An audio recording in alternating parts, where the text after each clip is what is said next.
स्वस्थ मानसिकता ही स्वस्थ समाज की आधारशिला है। सदियों से जिस स्वस्थ समाज की आवश्यकता महसूस की जा रही है, आज उसका नितांत अभाव देखने को मिलता है। मानसिक समस्याएं जैसे तनाव, अवसाद, भय, निराशा, कुंठा, आत्महीनता आदि सामान्य चर्चा का विषय बन गया है। इन तमाम समस्याओं के लिए राष्ट्रीय एवं अंतर्राष्ट्रीय स्तर पर समाधान ढूंढे जा रहे हैं। आज के समाज के लिए काफ़ी हद तक संतोष की बात है कि लोग हेल्थ कॉन्शियस हो रहे हैं। सुबह सुबह सड़कों पर बुजुर्गों को टहलते और युवाओं को जिम की ओर भागते देखा जा सकता है। लेकिन टहलना कुछ अंगों का व्यायाम हो सकता है, जिम हमारे मांसपेशियों तक ही सीमित रहता है। यदि आप समग्र रूप से अपने शरीर के अंगों को देखभाल करना चाहते हैं तो योग का अभ्यास ही एक ऐसी प्रक्रिया है जिसके माध्यम से शारीरिक, मानसिक और आध्यात्मिक स्वास्थ्य की कल्पना की जा सकती है।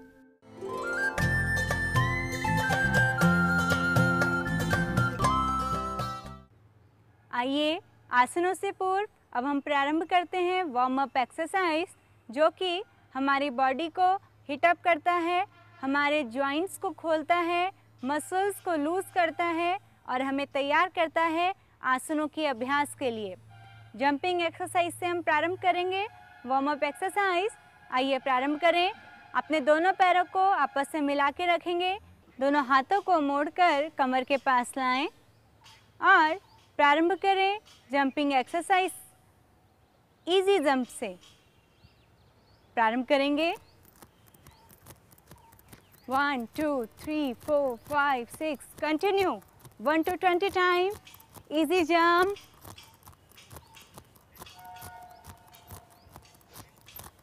चेंज करेंगे। धीरे से दोनों हाथों को कमर पे लाएंगे, पैरों को फैलाएंगे। 1 2 3 4 5 6 कंटिन्यू 1 to 20।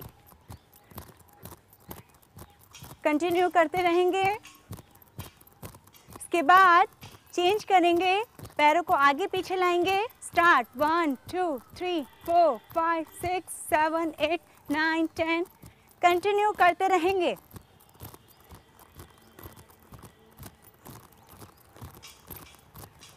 चेंज करेंगे हाथों के साथ।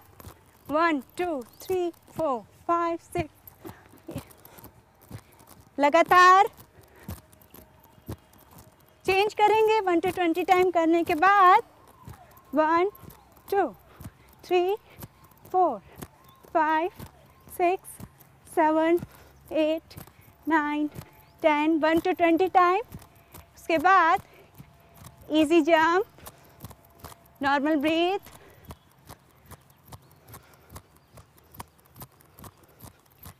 रिलैक्स। धीरे धीरे इजी जंप करते हुए सामान्य करें श्वास।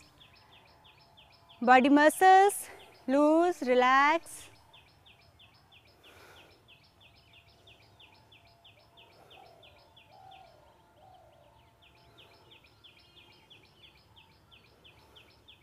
इजी जंप के बाद रिलैक्स होंगे, normal breathing, body muscles loose, relax. 3 बार गहरा श्वास प्रश्वास।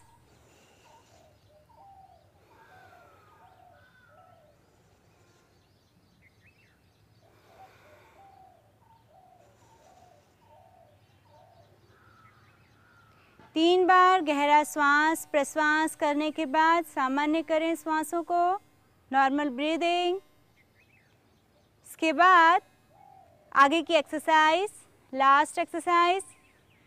दोनों पैरों को 2 से 2.5 फीट के गैप में फैलाएंगे और स्पाइनल ट्विस्टिंग।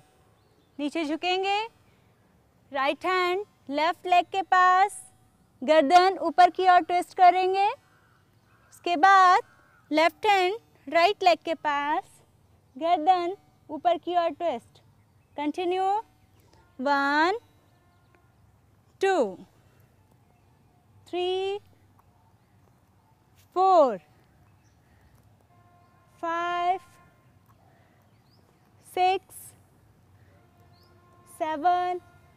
कंटिन्यू पूरा ट्विस्ट करें कमर को लगातार 1 to 20 टाइम। आँखों से हाथों की हथेलियों को देखने का प्रयास करें। ऊपर वाली हथेली बिल्कुल सीधी रखें। ध्यान रहे आपके घुटने सीधे रहेंगे। 1 to 20 टाइम करने के बाद ऊपर आएंगे, पैरों के गैप को कम करेंगे, फिर से रिलैक्स करेंगे। नॉर्मल ब्रीदिंग, पहले डीप इनहेलेशन, डीप एक्सहेलेशन, उसके बाद नॉर्मल करें ब्रीथ। ढीला छोड़ें शरीर की मांसपेशियों को, body muscles loose relax. Normal breath, shoulder loose, body muscles loose, relax, face muscles loose, relax.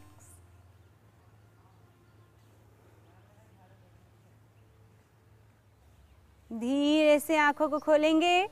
आप चाहें तो शवासन की स्थिति में लेट के भी विश्राम कर सकते हैं।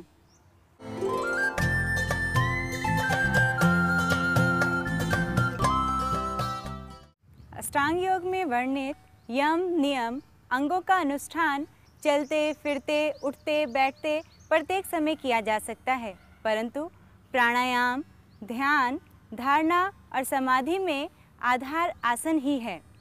आसन की स्थिरता में ही इन सब की सिद्धि निर्भर करती है।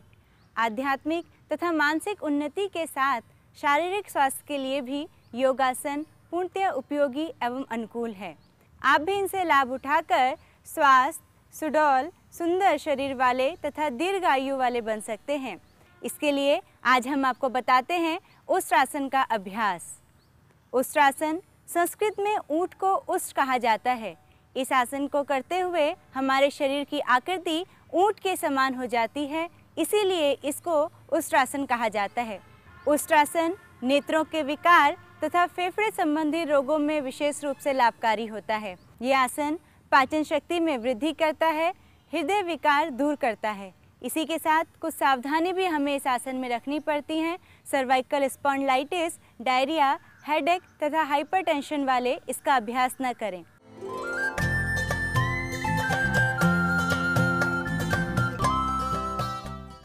आइए अब हम आपको बताते हैं अर्ध उष्ट्रासन की विधि, किस प्रकार से अर्ध उष्ट्रासन को किया जाता है। सबसे पहले दंडासन की स्थिति में आएंगे। आपके दोनों पैर बिल्कुल सीधे, पंजे खींचे रहेंगे, दोनों हाथ बटक्स के पास रहेंगे। आपकी कमर, गर्दन बिल्कुल सीधी रहेगी। धीरे से दंडासन के बाद दोनों हाथों की सहायता से दोनों पैरों को पीछे की ओर मोड़ेंगे। आपकी एड़ियाँ बटक्स के नीचे रहेंगी, दोनों हाथ घुटनों के ऊपर। यह है आपकी वज्रासन की स्थिति। अर्धोष्ट्रासन के लिए धीरे से दोनों हाथों को ऊपर उठाएंगे, बटक्स को ऊपर उठाएंगे और धीरे धीरे पहले दाहिने हाथ को ऊपर की ओर ले जाते हुए एड़ियों से लगाएंगे। उसके बाद बाएं हाथ को ऊपर ले जाते हुए एड़ियों से लगाएंगे। इसमें आपकी कमर में हल्का सा कर्व आएगा, ध्यान रहे। अर्धोष्ट्रासन की पूर्ण स्थिति में आपकी श्वास प्रश्वास सामान्य चलेगी। पीछे जाते हुए श्वास को छोड़ेंगे और पुनः वापस आते हुए इसी विपरीत क्रम में हम हाथों को वापस लाएंगे और पूर्व स्थिति में आएंगे। ध्यान रहे, आसन करते हुए किसी तरह की जल्दबाजी, किसी तरह का कोई झटका हाथों में और कमर में न दें। क्षमता अनुसार आप अपने घुटनों के बीच में गैप भी ले सकते हैं। दोनों पैरों के बीच 1 से 1.5 फीट का गैप लें। दोनों हाथों को कमर के पीछे की तरफ रखें और शरीर को ढीला छोड़ें, पैरों को ढीला छोड़ें। गर्दन को एक कंधे में लगाकर धीरे से आँखों को बंद करेंगे। विश्राम की स्थिति में ध्यान रहे, आप अपने शरीर की मांसपेशियों में किसी भी तरह का कोई भी तनाव नहीं बनाएंगे। आपकी श्वास प्रश्वास धीमी और गहरी होगी। आइए अर्ध उष्ट्रासन के पश्चात हम आपको बताते हैं पूर्ण उष्ट्रासन की विधि। पहले के समान वज्रासन की स्थिति में आएंगे।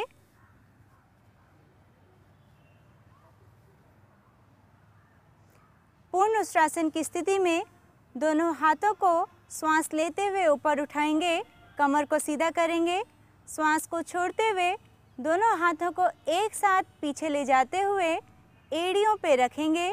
ध्यान रहे, पूर्ण स्थिति में आप चेहरे को जितना अंदर की ओर ले जाएंगे उससे उतना ही ज़्यादा लाभ मिलेगा।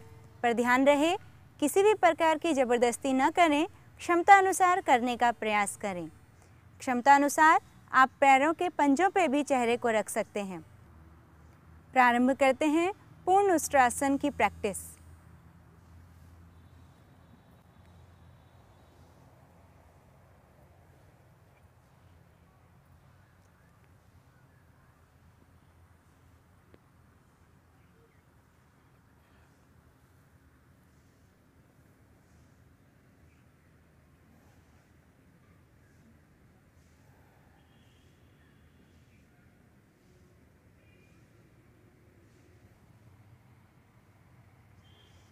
श्वास को लेते हुए वापस आएंगे।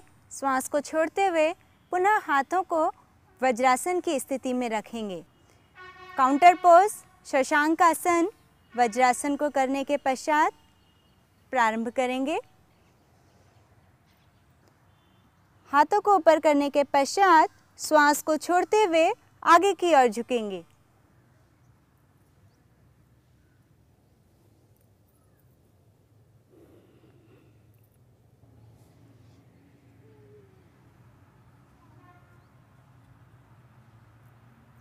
श्वास को लेते हुए पुनः हाथों को ऊपर करेंगे।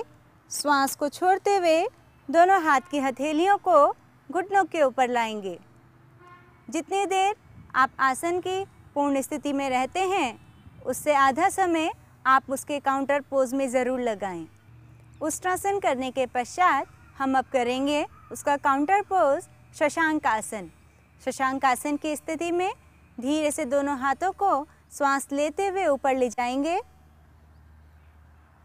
श्वास छोड़ते हुए नीचे लाएंगे।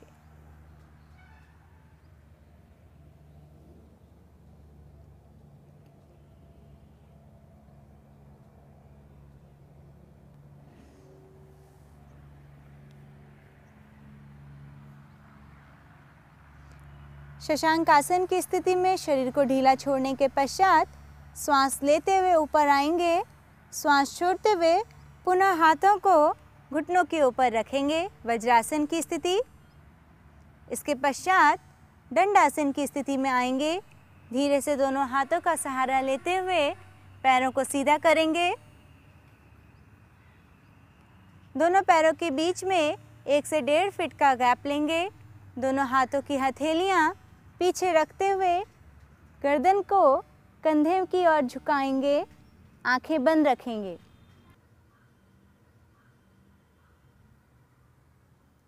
विश्राम की स्थिति में 3 बार गहरा श्वास प्रश्वास करने के पश्चात अपनी श्वासों को सामान्य करें। जब आपके शरीर में आसन से उत्पन्न हुई संवेदनाएं समाप्त हो जाएं, उसके बाद आप सहज स्थिति में आएंगे।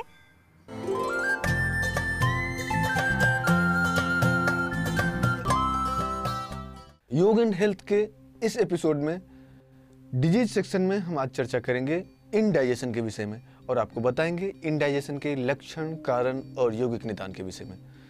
इनडाइजेशन या अजीर्ण पाचन तंत्र से संबंधित एक बहुत ही कॉमन डिसऑर्डर है। हाइपर एसिडिटी की तरह ही इस समस्या से ग्रस्त लोगों की संख्या भी बहुत ज़्यादा है। यह कभी भी किसी को भी कम समय या ज़्यादा समय के लिए हो सकती है। आयुर्वेदिक ग्रंथों में अजीर्ण की वजह मंदाग्नि यानी कि जठराग्नि का मंद हो जाना बताते हैं। पिछले दिनों हमने हाइपर एसिडिटी की बात की थी, जिसमें पाचक रसों का स्राव अधिक हो जाने से यह समस्या होती है। यहाँ पाचक रसों का स्राव कम हो जाने से यह समस्या होती है। जैसा कि हमने आपको बताया कि यह एक कॉमन डिसऑर्डर है, पर इसे इग्नोर नहीं किया जाना चाहिए, क्योंकि व्यक्ति की जो भी इच्छा शक्ति है वह इसी पे निर्भर करती है। व्यक्ति जो खा रहा है वह पचेगा नहीं, तो ऐसी स्थिति में न तो उसे पूरी ऊर्जा मिल पाएगी और न ही वह नए भोजन को आवश्यकता अनुसार ग्रहण कर पाएगा। ऐसे में व्यक्ति का कमजोर हो जाना तथा कई अन्य बीमारियों से ग्रस्त हो जाना स्वाभाविक है। तो आइए आज हम इंडाइजेशन के लक्षण, कारण एवं बायोमैकेनिज्म के साथ साथ उसके यौगिक निदान पर प्रकाश डालेंगे।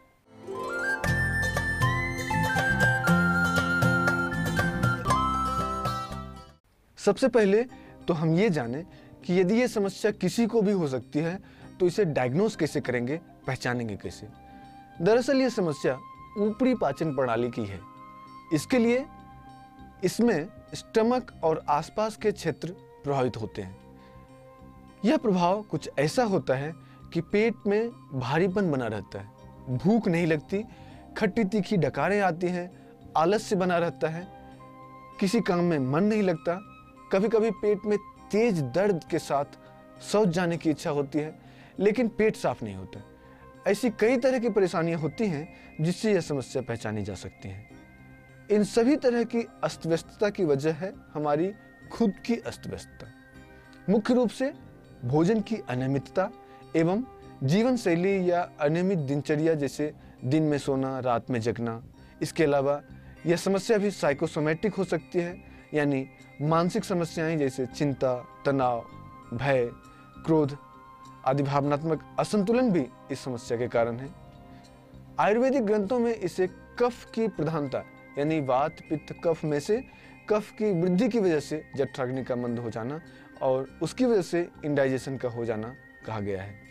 इस समस्या के दौरान हमारे डाइजेस्टिव सिस्टम में एक तरह से असंतुलन आ जाता है, यानी पाचक रसों का स्राव कम हो जाता है, जिसकी वजह से स्टमक में आया हुआ भोजन छोटी आंत में उतरता ही नहीं, स्टमक में बना रहता है।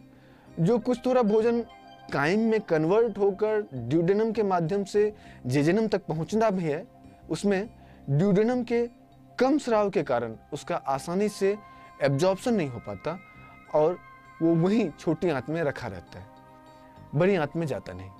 ऐसे में हमारी बॉडी सेल्फ डिफेंस मैकेनिज्म के तहत इसे बगैर पचे ही शरीर से बाहर निकालने का प्रयास करती है और इसकी वजह से उदर में मांसपेशियों में ऐंठन के साथ साथ दर्द होता है और थोड़ी थोड़ी देर में टॉयलेट जाना पड़ता है। जब तक पूरी पाचन प्रणाली स्वस्थ नहीं हो जाती, नए भोजन की इच्छा ही नहीं होती, क्योंकि न पाचक रसों का स्राव संभव है और न ही नए भोजन के लिए स्थान रिक्त होता है। ऐसी स्थिति में उस अधपचे भोजन को पचाने के लिए कई तरह की दवाइयों का सहारा लिया जाता है, परंतु इसमें हमारी खुद से भोजन को पचा लेने की क्षमता घटती जाती है और व्यक्ति कुछ भी खाने से पहले या तुरंत बाद में दवाइयां लेने को मजबूर हो जाता है। बेहतर यह है कि हम अपने शरीर के सिस्टम को स्ट्रांग होने दें तथा खुद से भोजन को पचाने की क्षमता विकसित होने दें। स्टमक एवं इंटेस्टाइन के मसल्स को एक्टिव व इफेक्टिव तरीके से कार्य करने का मौका दें। योग का अभ्यास यहाँ अकर्मण्य हो गए शरीर को गति देता है, जिससे कि मांसपेशियां एक्टिव होती हैं, साथ ही अंदर पड़े अधपचे भोजन को निकालकर नई तरीके से डाइजेस्टिव सिस्टम को वर्क करने की पूरी सिचुएशन क्रिएट करता है। इसके लिए सर्वप्रथम क्रियाओं में वमन एवं लघु संघ प्रक्षालन करना उपयोगी होता है। यदि प्रक्षालन संभव न हो तो एनिमा आदि का सहारा लिया जा सकता है। इसके अलावा कपालभाति एवं अग्निसार क्रिया डाइजेस्टिव सिस्टम को एक्टिवेट करने में मदद करता है। आसनों के क्रम में ताड़ासन, तिर्यक ताड़ासन, कटी चक्रासन, सूर्य नमस्कार या प्रज्ञा योग व्यायाम एवं शवासन के साथ साथ वज्रासन, शशांकासन, भुजंगासन आदि का अभ्यास उपयोगी होता है। इस समस्या से लंबे समय तक ग्रस्त होने की वजह से जीवनी शक्ति के कमजोर हो जाने का डर रहता है। इसलिए इन समस्याओं से निपटने के लिए प्राणायाम करना आवश्यक भी है और जरूरी भी। मुख्य रूप से नाड़ी शोधन एवं अनुलोम विलोम प्राणायाम सर्वाधिक उपयोगी अभ्यास हैं। साथ ही सूर्य भेदन एवं शविता ध्यान भी इस रोग में अत्यंत लाभदायक हैं। इस विषय में हम आगे भी आपको बताते रहेंगे। तब तक के लिए धन्यवाद।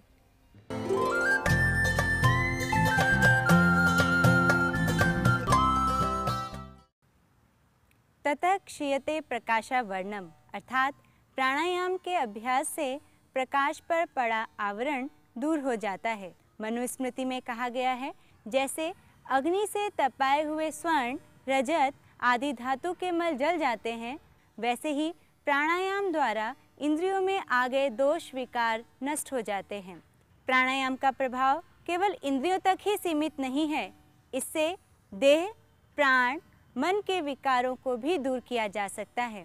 तो आइए हठ योग में ऐसे ही प्रभावशाली प्राणायामों में से एक भस्त्रिका प्राणायाम की जानकारी आज हम आपको देते हैं।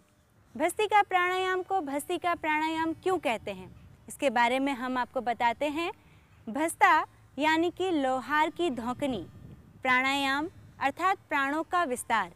इस प्राणायाम में लोहार की धौंकनी के समान वायु को आवाज़ के साथ भीतर बाहर लेते और छोड़ते हैं, इसलिए इस प्राणायाम को भस्त्रिका प्राणायाम कहते हैं।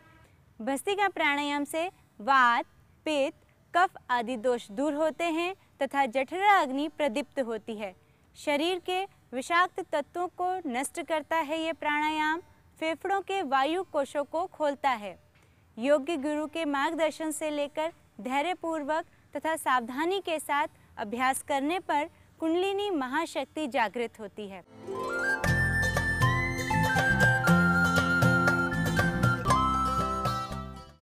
भस्त्रिका प्राणायाम के अभ्यास के लिए सर्वप्रथम किसी भी ध्यानात्मक आसन में बैठेंगे, पर अच्छा होगा यदि आप पद्मासन में बैठें।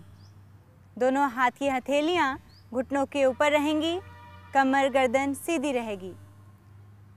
पहले हम आपको बताते हैं पहली विधि भस्त्रिका प्राणायाम को करने की। इसमें 20 स्ट्रोक हम लगाते हैं। उसके बाद एक चक्र सूर्यभेदी प्राणायाम, 20 स्ट्रोक कपालभाति जब हम करेंगे उसमें केवल हमारे पेट का मूवमेंट होगा। श्वास को तेज़ गति से प्रारंभ में लेंगे, फिर श्वास को केवल छोड़ने पे कंसंट्रेट करेंगे। उसके बाद सूक्ष्म रूप से श्वास स्वतः भीतर आएगी जाएगी, लेकिन हमने ध्यान केवल श्वास को छोड़ने में ही देना है। 20 स्ट्रोक कपालभाति के लगाने के पश्चात ही एक चक्र सूर्यभेदी प्राणायाम करेंगे कुंभक और जालंधर बन के साथ। तो आइए प्रारंभ करते हैं भस्त्रिका प्राणायाम। पहले आप देखेंगे 20 स्ट्रोक कपालभाति के किस तरह लगाएंगे। गहरी श्वास भीतर की ओर लेंगे, श्वास को छोड़ते हुए स्ट्रोक लगाएंगे। लास्ट का स्ट्रोक तेजी से रेचक करते हुए श्वास बाहर। प्रारंभ करें 20 स्ट्रोक कपालभाति, एक चक्र सूर्यभेदी प्राणायाम।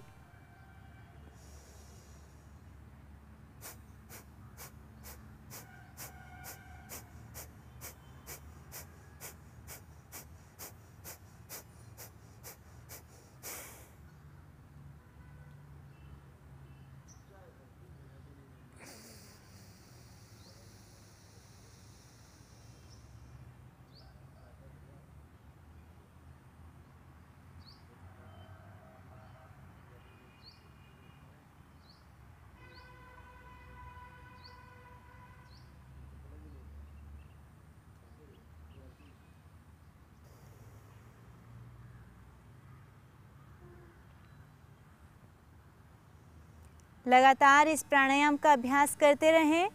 ध्यान रहे जब आप स्ट्रोक लगाएंगे उसमें किसी भी तरह के आपके चेहरे में कोई सिकुड़न, कोई तनाव नहीं आएगा, केवल आपके पेट वाले भाग में ही गति होगी। पेट की मांसपेशियां आगे पीछे गति करेंगी। आपके दोनों हाथ दृढ़ता के साथ घुटनों के ऊपर रहेंगे। ध्यान रहे जब आप सूर्यभेदी प्राणायाम कर रहे हैं तब दृढ़ता के साथ कुंभक और जालंधर बंद लगाएंगे। बंद की स्थिति में आप किसी भी तरह का श्वास प्रश्वास नहीं करेंगे, केवल अंतः कुंभक लगा के श्वास को भीतर ही रोक के रखेंगे। धीरे से जब आप गर्दन सीधी करेंगे उसी के बाद आप प्रश्वास करेंगे, श्वास को बाहर निकालेंगे। इसी प्रकार लगातार भस्त्रिका प्राणायाम का अभ्यास करते रहें। आइए अब हम आपको बताते हैं भस्त्रिका प्राणायाम की दूसरी विधि। दूसरी विधि में दोनों नासिका छिद्रों से गहरा श्वास भीतर की ओर लेंगे और दोनों नासिका छिद्रों से ही श्वास बाहर की ओर निकालेंगे। लगातार दोनों नासिका छिद्रों से श्वास भीतर और बाहर लेने की प्रक्रिया करते रहेंगे। प्रारंभ में 1 से 20 बार तक आप श्वास लेंगे और छोड़ेंगे। क्षमता अनुसार आप धीरे धीरे लंबे अभ्यास से इस नंबरिंग को बढ़ा भी सकते हैं। प्रारंभ करेंगे।